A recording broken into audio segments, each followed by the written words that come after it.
Hallelujah. Kubiak is fucking retiring. That is the best thing to happen to the Vikings since we beat the Saints in the playoffs. Oh, that is such great news. I know it was a tough season. We're still just getting over it, but man, that's good news, man. I am so happy that Kubiak is retiring.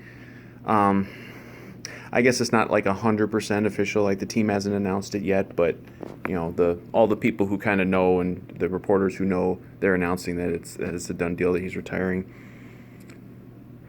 Thank fucking Christ, man. We needed that. That's and I know some people are going to say, "Oh, but look at the just the raw numbers and the statistics and everything that we put up this year. Kirk had big numbers. Justin Jefferson set records. Dalvin Cook, was probably going to get 2,000 yards if he didn't have to miss the last game."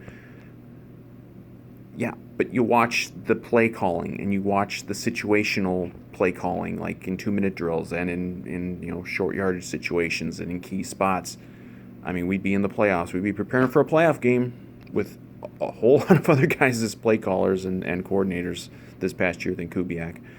I mean, like I said, I think Kubiak's been one of the biggest disappointments as far as any sort of coaching hires in the history of Minnesota sports. I bought into it going back to after Stefanski left and they promoted Kubiak, and I was like, okay, great. Like, look at what he's done in the past. He won a Super Bowl.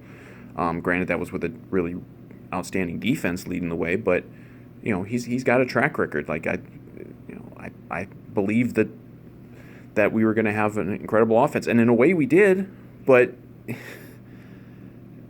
that's the shit where we'd have offensive series where we're just flinging the ball, we're running wide, we're just gashing defenses and good defenses too in a lot of cases, and then like the next drive you just go into a shell. Like, I don't get it. I've never understood it. I didn't understand it the whole year. It pissed me off. It cost us games. It cost us a playoff spot. I mean, there's no other way to look at it. And I have no idea who we'll hire. I don't know if it'll. I know the fan base is probably going to want it to be, the young up and comer. I already saw people suggesting, oh, this is how we're going to get rid of Zimmer. We're going to bring in the young offensive genius to be the OC, and then if we have another bad year, we can force Zimmer out and promote this guy to head coach. They're not doing it from that. They're not going to be hiring from that perspective. If that was their perspective, they just fire Zimmer now. There's no reason not to.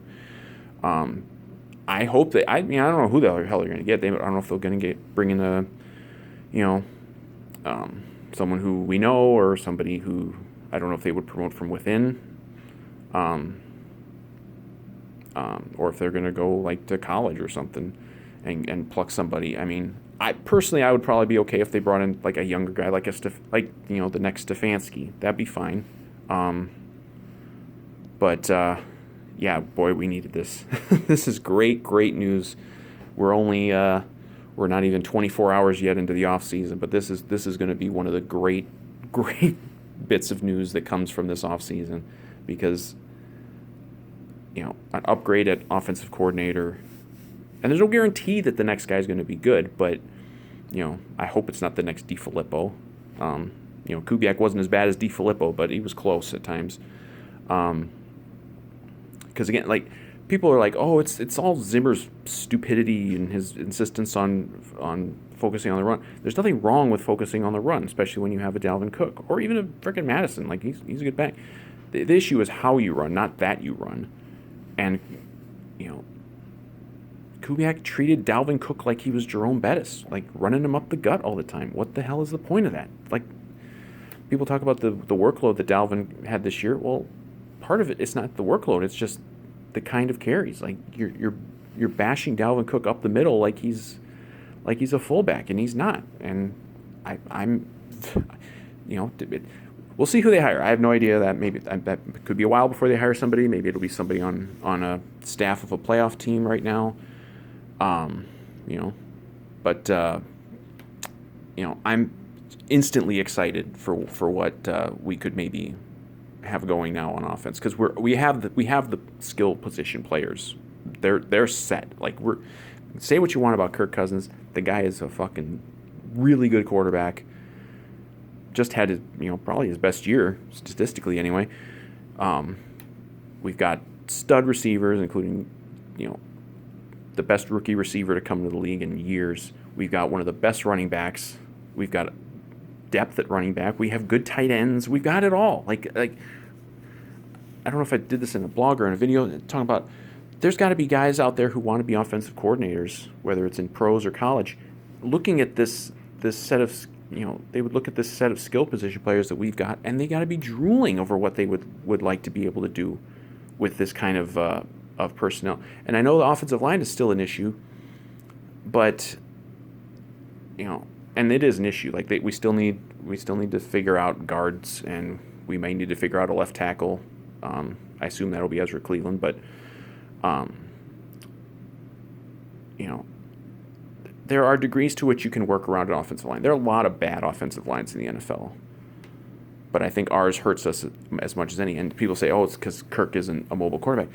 Mobile quarterbacks get sacked more than Kirk did. I mean, it isn't just about mobility in your quarterback. It's about scheme. It's about just situational play calling, which I think Kubiak has been terrible at in his one season here. But I'm really excited by this news, and I hope they hit on the hire, because if they hit on this next hire for OC, we know the defense is going to improve. It was rock bottom. I mean, we went 7-9.